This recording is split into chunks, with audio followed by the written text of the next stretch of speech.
Hello professionals around the world, welcome to my channel. This video is about how to respond when you're interrupted.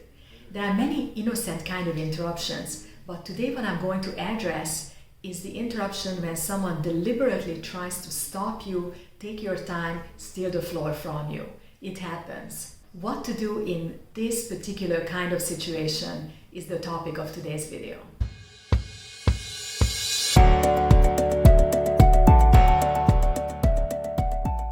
This is Adrienne here with Communication Plus, helping you communicate with clarity and confidence as you're shaping the world. If you're new here, be sure to click on the subscribe button so you don't miss out on any relevant content.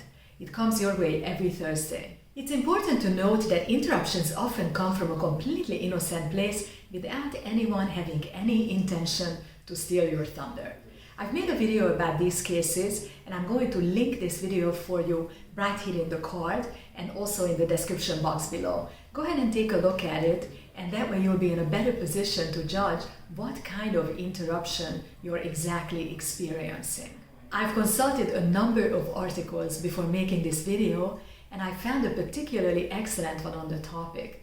It's written by Deborah Tannen, who is a college professor at Georgetown University in the United States. She's a linguist, and the article's title is "The Truth About How Much Women Talk and Whether Men Listen." I will link this article for you in the description box below. I think you'll enjoy reading it. In any case, Dr. Tannen refers to a study in her article that found that women in the workplace are interrupted more than their male counterparts, and when interrupted, they tend to yield the floor. I have found in my own work with professional women as well that there seems to be a misconception about what polite behavior looks like. When we are in an important meeting or giving a presentation, it is perfectly fine to claim the time and claim the floor and keep the floor.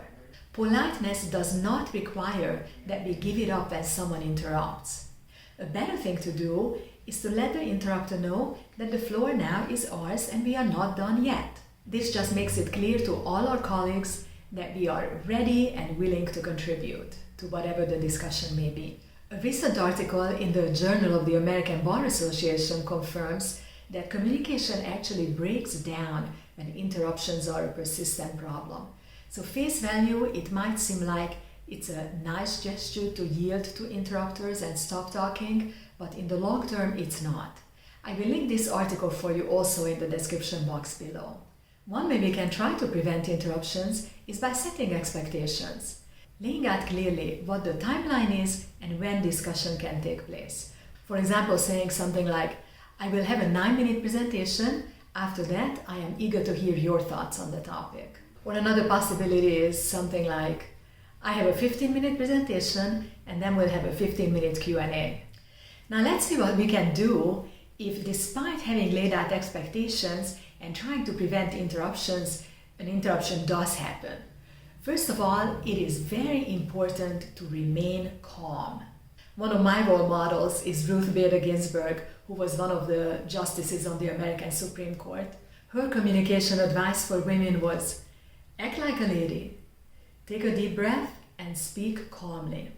I try to apply her advice in my own communication as often as I can, and in case of interruptions, that is definitely a great policy.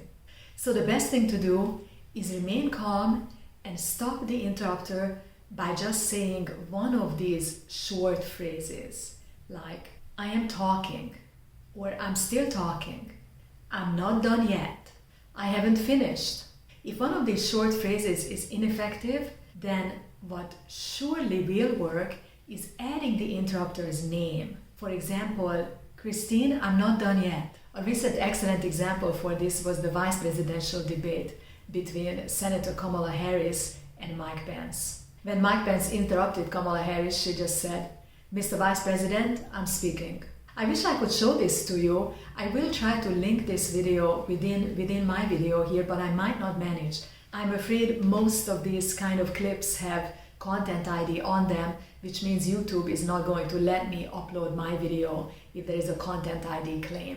But in any case, if I cannot link the real thing to you, then I will just describe it. So this is what happened. Mike Pence interrupted Kamala Harris and she looked at him and just said, "Mr. Vice President, I'm speaking. I'm speaking." That's all. And it was extremely effective. Now, I've seen many ineffective and unclear ways of dealing with interrupters too that I'd like to caution you against.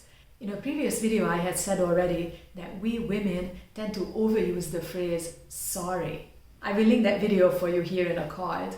I've seen often in this situation as well, when we are interrupted, sometimes we women apologize about being interrupted, which really doesn't make sense. So phrases like, "I'm sorry, I'm not quite done yet," or "Excuse me, I'm still talking," "Pardon me," are unnecessary and ineffective. You don't need to apologize about being interrupted. Another solution, worse yet, is when we start to explain our feelings to the interrupter by saying something like, "I'm sure you didn't mean to, but you just interrupted me, which makes me feel like you're not interested in what I have to say." Unnecessary. You don't have to explain to your interrupter how you are feeling about being interrupted. Just make it clear that you would still like to have the floor. "I'm still speaking." That's enough. So no apology is needed, no explanation about your feelings is needed, just a clear, concise phrase, "Kim, I'm still talking," and then keep moving without missing a beat. What you can also do, in addition to stating one of these clear, brief phrases, you can also use your body language. For example, a palm put forward is a universal stop gesture. Just about everyone around the globe understands that as stop. Sitting up a little bit taller is a subtle but understood sign, and also making eye contact with your interrupter. Since being interrupted is unpleasant, I think sometimes we instinctively turn away. But a better thing to do is making direct eye contact with the person who interrupted you. That way they will understand that the message is for them. The bottom line is, we want to remain calm and kind at work no matter what happens. Even if an interruption happens, anger or annoyance is not going to advance our cause. Being polite is generally a good policy regardless of culture. As always, thank you so much for watching this video. Give it a thumbs up if you liked it. And I look forward to hearing from you. Let me know in the comments below what is the one phrase that helps you keep moving when you're interrupted. Take care now.